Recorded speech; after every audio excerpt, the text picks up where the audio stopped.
So hello everyone, and I'll soon get started with this next session. So it's almost 4 p.m. Just 1 minute left. So I'll just give it maybe a minute before people join. So as before, just a quick question: does anyone have any doubts about what we talked about before?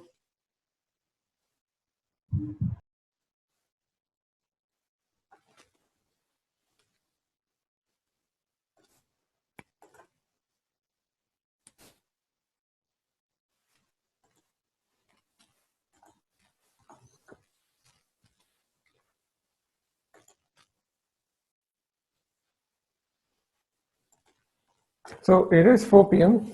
So I will assume that there has been no major block since last time, and let's continue. So we are still going to keep continuing with this video game sales dataset because as we saw, there is quite a lot that we can do. We just started. So before I get started, let me just go and run the import commands again because that has to be done every time. So I don't want to repeat it. So let me just scroll up and import numpy as in NP and pandas as PD. So this has to be done every time you launch Jupyter Notebook again. And at the same time, let me also import the video game data frame. So let's come all the way down and let's just check that we have everything. And it looks the same. So in the previous lecture, what we had done is we had looked at some basic computations with respect to global sales. So we had chalked out a first challenge, that is, we want to find out how sales varies with year and any other factor. So to begin with, we had just looked at some other aspects of year. For example, we had seen what is the start year and what is the end year. So we know the range of the data set. And we also found out what is the maximum global sales that was achieved and what is the minimum global sales that was achieved. And we calculated the mean. We found out that with respect to the mean, the max is very large. And the significance of that was we found out that only a small fraction, just 3,000, less than 3,800 video games out of the 16,600 video games actually made it above average. The rest were all below average. That's the significance of it. So now let's continue further with this. So again, I'll just take a short pause and ask, does anyone have any doubts about what we did so far? Again, a quick request would be to put yourself on mute.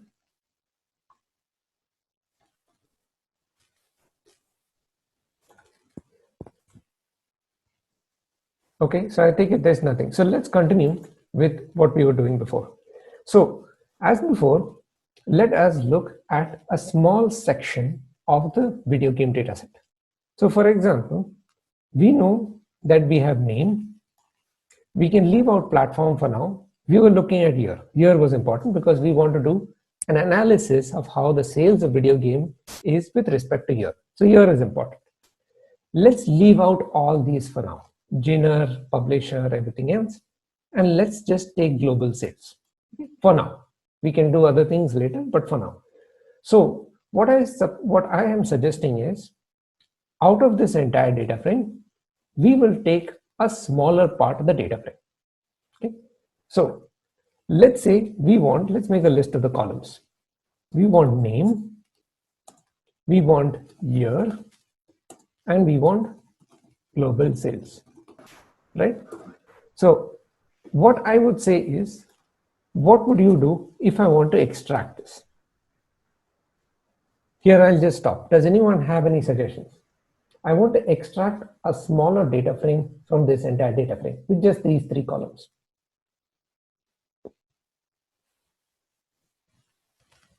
You would use a column names in which you are interested in. Yeah. So all you have to do, as always, you have to specify square bracket when you're like trying to extract columns. Now, if you wanted only one column, like you wanted only name, then you can just specify this and you will get a series. The result is a series. But if I want several columns, like here I want 3 columns, you need to pass a list of your columns. So you need to pass another square bracket. This is a list. This is a simple Python list. And within this, I will write name, year,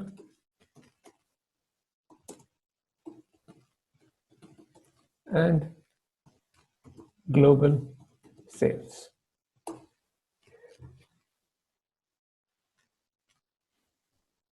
Oh, sorry, this is wrong. Should be capital, so it has to be exactly how it appears. So now if you see, we have a smaller data frame. All right. So you see, this is exactly the same data frame in terms of length. So we have exactly the same number of rows, but we have now reduced columns.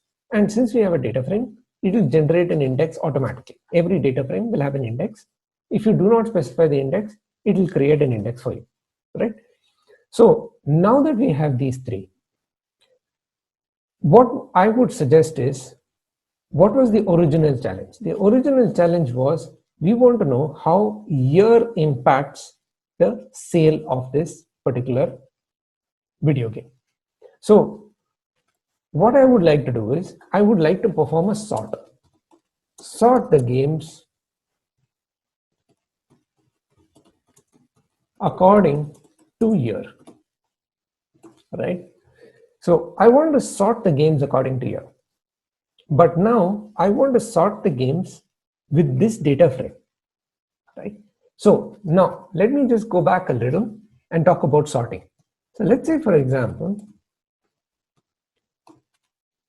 let me just take year. This is my year column. Okay, it's a series. Now, if I want to sort it, there is a very simple method in pandas, and the reason is because sorting is something we do so often. We are always sorting, okay? Because sorting in ascending order, sorting in descending order, mean, max, these are very common functions, and anything which is common, pandas usually tries to include it so that it reduces your work. So there is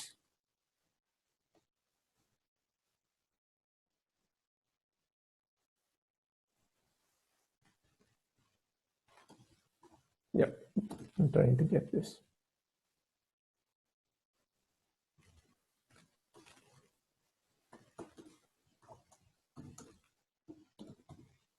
There is a method called sort values.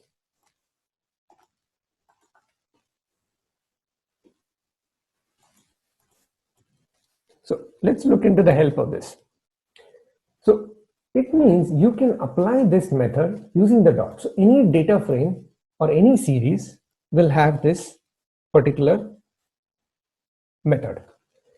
Now, when you say sort values, there is a by method, a by argument, and we'll look into all these.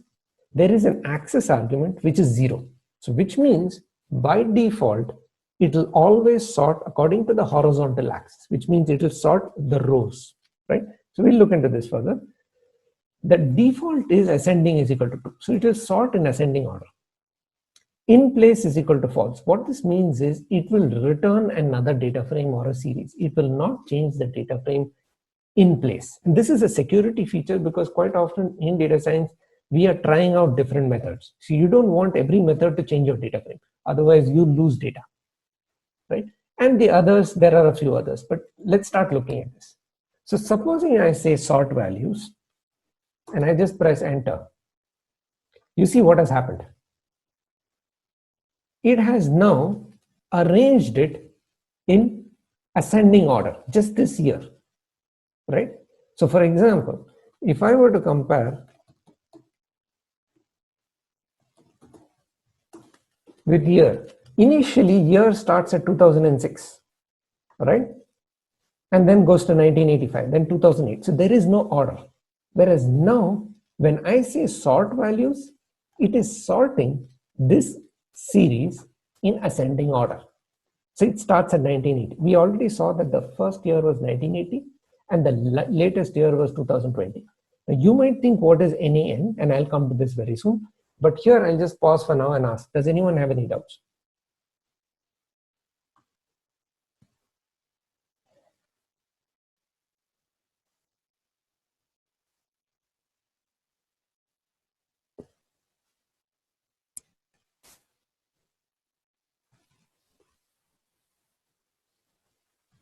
Okay, no doubts.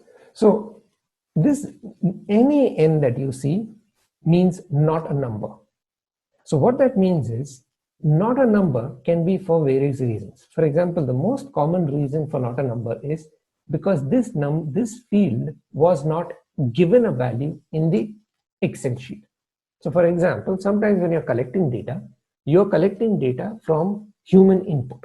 So for example, many times data is collected by somebody like an attendant or somebody entering values in an Excel sheet. So for example, sales data, there is a salesperson who's entering data in an Excel sheet. That becomes your actual data set. Now, sometimes the salesperson may not enter data for that particular column. And when that happens, there is an empty cell. And when there is an empty cell, when you read it in pandas, it says that this cell is not a number. That's what it means, right? It will not convert it to 0. It will convert it to not a number.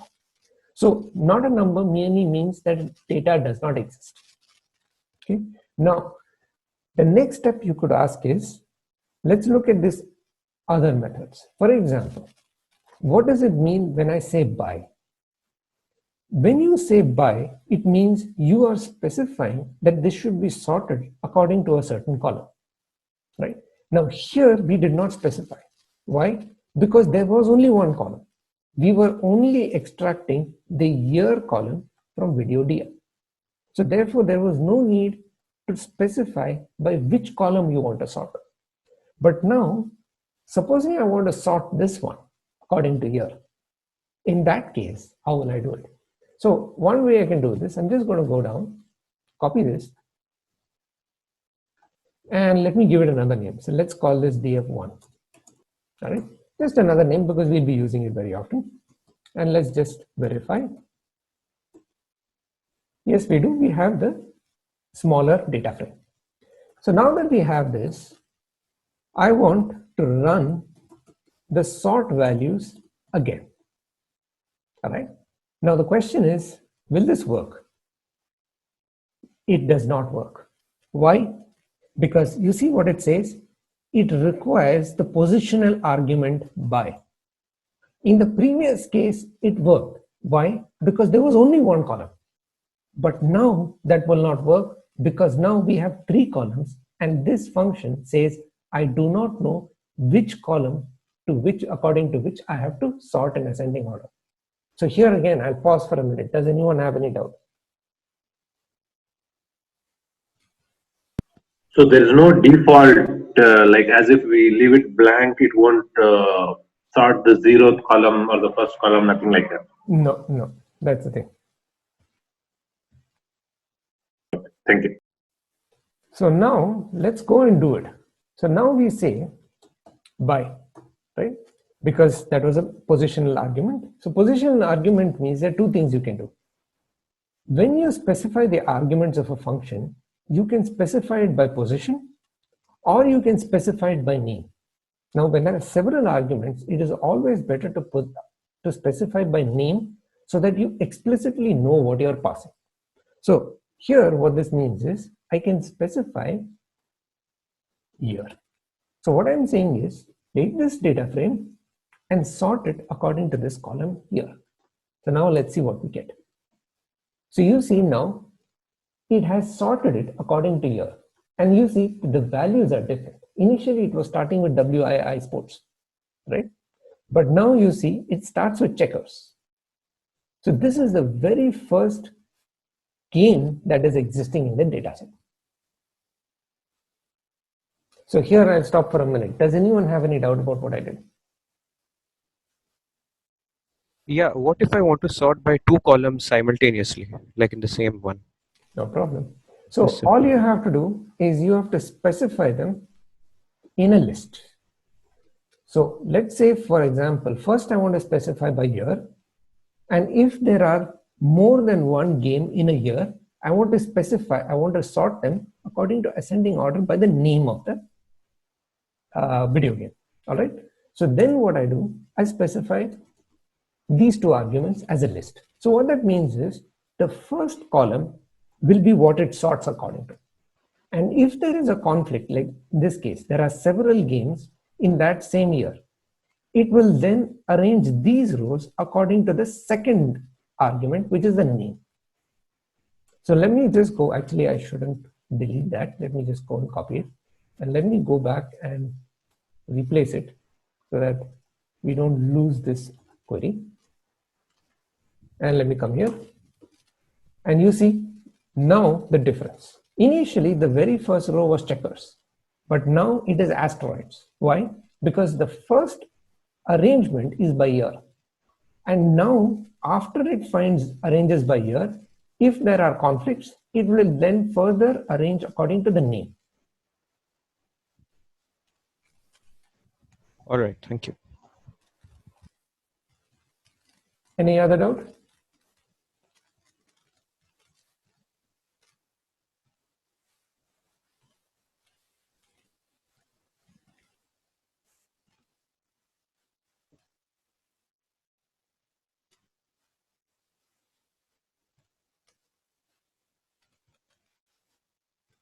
Okay, so now that we've done with this, I would like to talk about a little more about querying.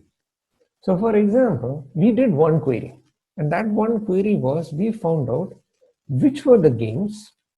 Just come all the way up. Yeah, we found out that which were the games where the global sales was greater than the average global sales. Right? We had done this query. Now, the question you might ask is, can I do such queries on anything? And the answer is yes, you can. So for example, let us suppose, I'll put a challenge. We want to find out which games were released in the year 2000. Okay, because this was the millennium, right? This was the new millennium. So you want to find out what is the game, which were the games which are released in the year 2000. So for this, what do we do? Again, we can go to video df, and in video df, as always, we have to specify year. Now, to run a query, you just have to specify what is the value you want. So in this case, I specify equal to 2000, right? Now, as before, I said, when you do this query, the result is a series with true and false. It is true, the value will be true when this query is true. The value will be false when this query is false. So for example, this is what you get, right? Now, as before, there are 16,600 around rows, and you do not know which of the values are actually true. It's impossible to know. So all you have to do is pass this query in square brackets, right? So what we are saying is pass this series to the data frame. Sorry, this is wrong. To the data frame, and then you will get back only those rows for which this query is true. So you see, these are the columns. So there were 349 games, right? 349 games released in this year, this millennial year 2000. So here I'm going to stop for a minute. Does anyone have any doubt?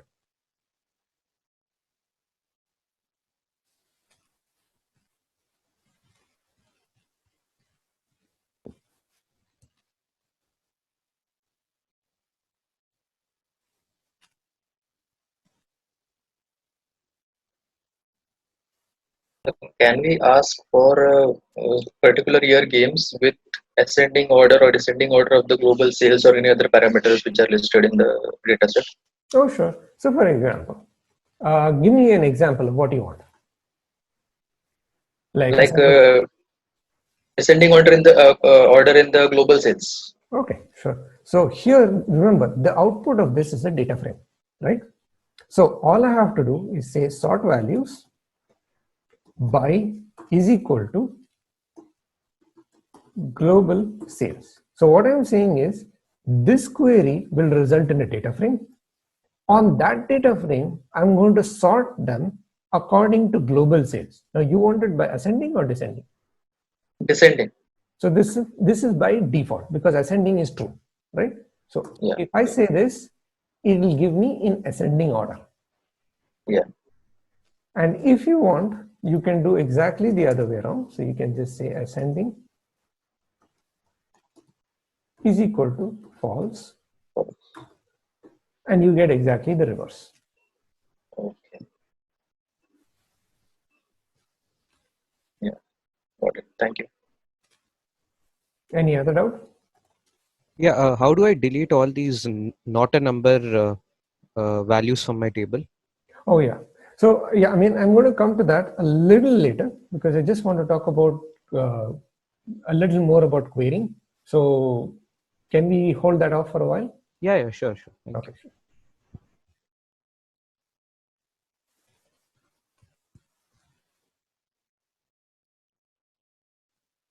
Okay, so now that this is done, I'll make a slightly more complex query. All right. Now, before I say I want the games for the year 2000, but let's say I want, give me all the games between 1998 and 2002. All right. Slightly more complicated. So now we are saying not just 1 year, but we are giving a range of years. Okay. So how will I do this? As before, the first thing we can do is year. Now, instead of saying is equal to, I will say greater than equal to 1998, right? So this gives me all those games, or at least it'll give me true and false, and true for all those games which the year is greater than 1998. And I can repeat this also for the other one. So it is less than equal to 2002. Right? So there's one query where I'm checking which are the games which are greater than 1998, where the year is greater than 1998. And in the other one, I'm checking which are the games which were released before 2002, on or before 2002. Of course, it's up to you. If you want to exclude it, you can exclude it as well. So this gives you the other list. Now the question is, I want a combination, right? This is only one, and this is only one. Now we have to combine these two. What we need is an AND logic, right? Now, there is a trick to applying the AND logic. So for example, if I want to apply only one of them, so like for example, I want to apply only this, right? This will give me all those video games which were before the year 2002, and there are 3,600 of them. And the same goes for the other one, right? So I could just replace this and just make this greater than 1998. So this is the other one. And this comes to another 15,000 rows. Now, how will I combine them? Right? Now, combining, there is a trick. For example, all you have to do is you have to say in Python, when you do normal logic, you say AND. I'm going to write it and then we'll do. I'll tell you why this will not work, right? Let me copy this. Right? So this is how you would think it would work in Python. Because in Python, whenever you want to use an AND logic in any conditional statement, you use AND keyword.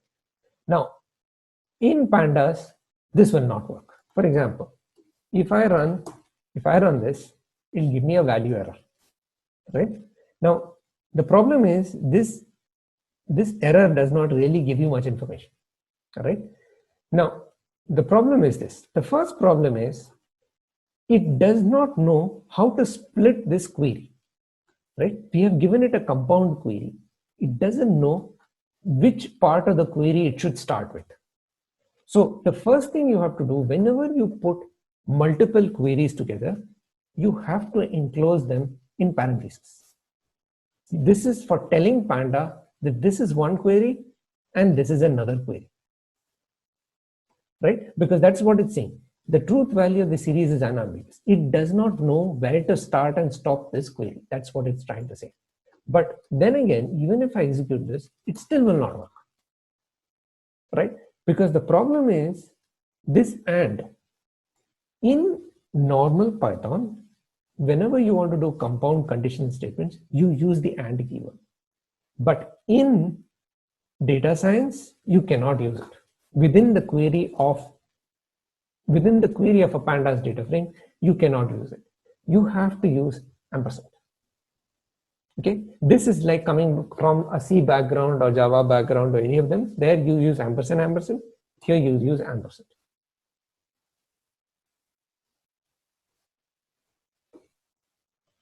Oh no, sorry, it is ampersand. What is it?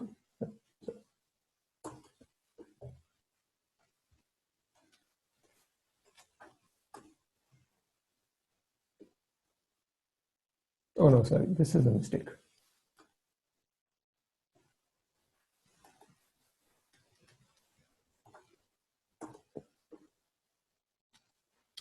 Parentheses. Yeah, now it's working. So you only thing you must remember is the AND keyword, which you normally use in Python, cannot be used inside the query of a data frame. You have to use the ampersand keyword. And it's important to understand you cannot use ampersand like the way you do in C or Java or JavaScript or any of them. This is a special syntax just for pandas. So here I'll stop for a minute. Does anyone have any doubt?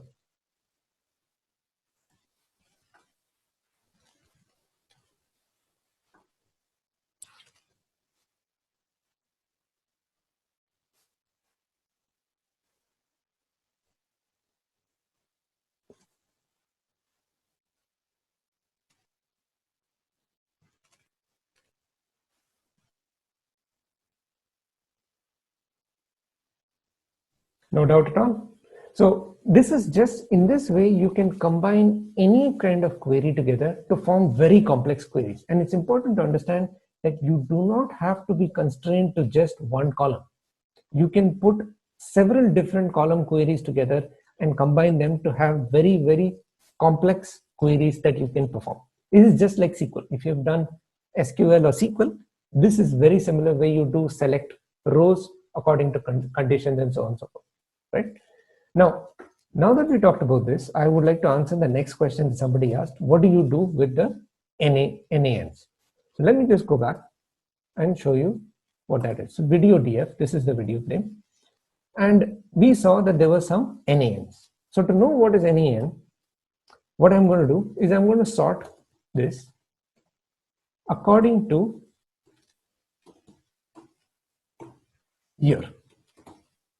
And when you sort it according to year, you will see the last few are NANs, right? So now, what is NAN again? NAN simply means that this number was not provided. It means not a number. That's what it means. It was an empty cell, and because it's an empty cell, it could not convert it, and therefore it says this is not a number. Now, in pandas, there is something called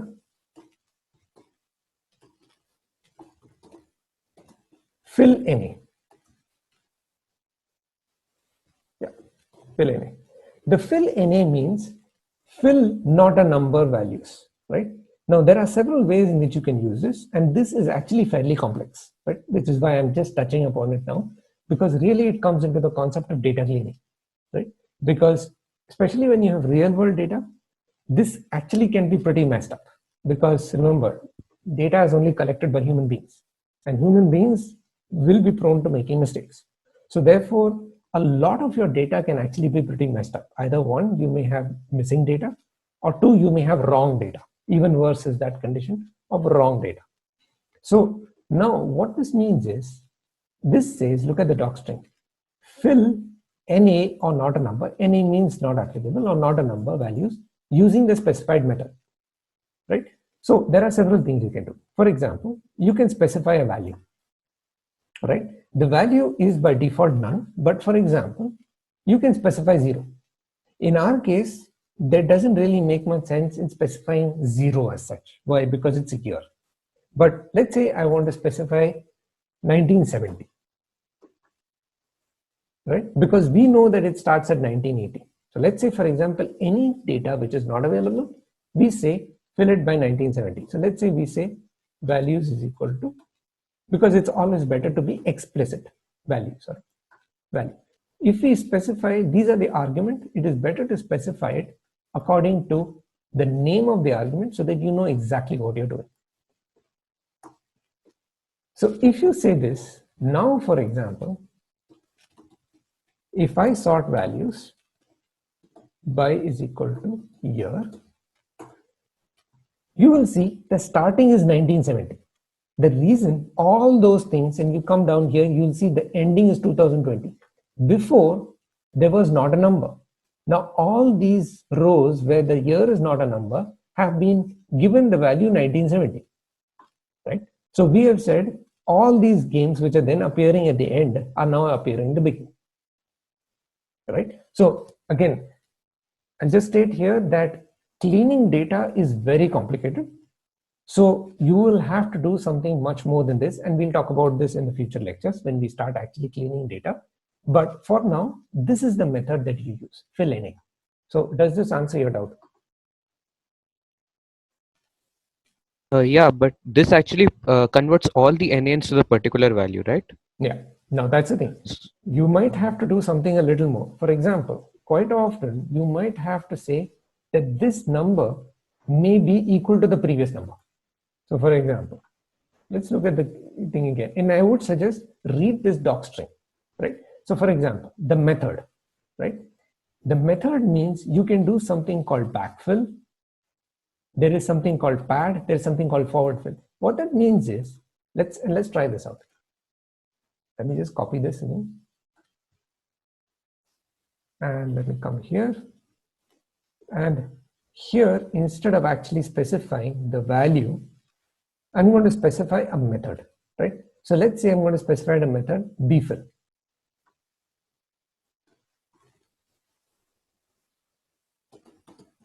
What bfill means is fill it with the previous value, backfill.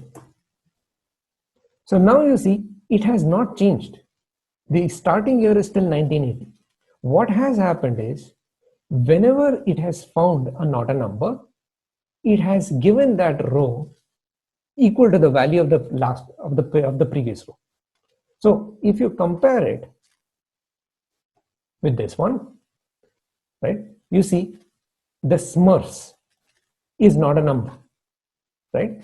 But if you come all the way down here, you'll see the smurfs has a different value altogether. So let's try to find out what that is. Video df name is equal to, let's go find out what that name is. The smurfs. Let me copy this.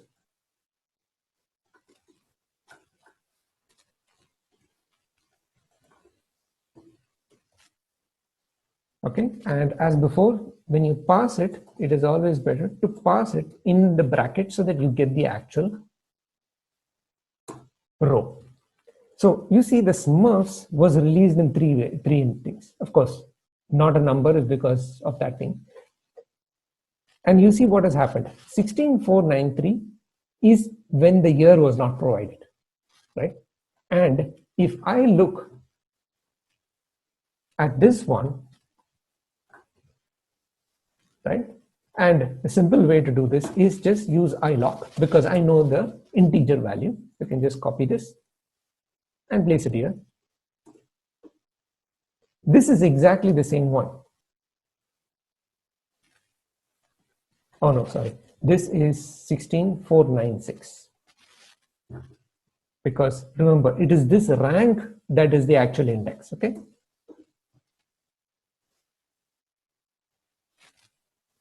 I think there's something wrong. Oh, maybe I just got the indexes wrong. I think I just got the indexes wrong. But anyway, do you get what I'm saying? So here what has happened is you are doing a backfill, which means take the previous, whatever number, if there is not a number, take the previous value and assign it to that. So this is one particular method. Now, of course, you can come up with your own custom method and pass it as a function.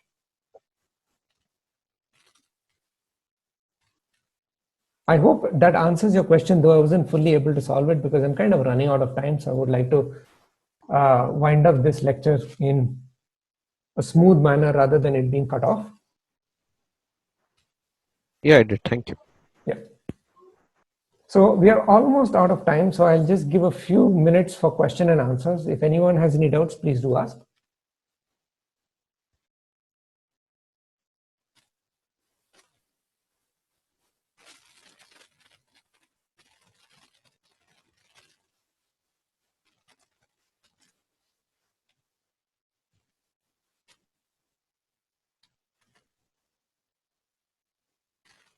So just to clarify, since no one has any doubts, I just wanted to say that we will talk about the iLock and the lock very soon, because like I said, we're going step by step, and I want to gradually explore all the different pandas functions with an actual data set, because rather than us just taking some random numbers and playing around with it, it is much better to take like a real data set like this and actually examine and extract what information we can get.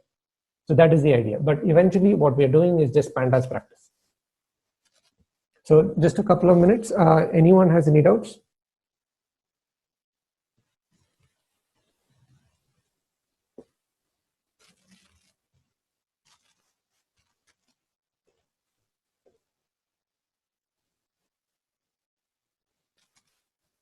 So it appears there are no doubts. What I would like all of you to do is, if possible, take a look at this data set and think of things that you would like to do, right? Because it is better that the requirements are driven by you, so that we learn pandas functions according to what you want, rather than me just throwing some functions randomly at you. So like, for example, somebody asked, how will I remove the NANs? And we came up with this method. In the same way, we can come up with several other different methods. So this will be more interesting if you people tell me what it is that you would like to do with the data. So if you can do so before tomorrow's lecture at 4 p.m., try to have a look at this data set and think of something that you'd like to do with the data.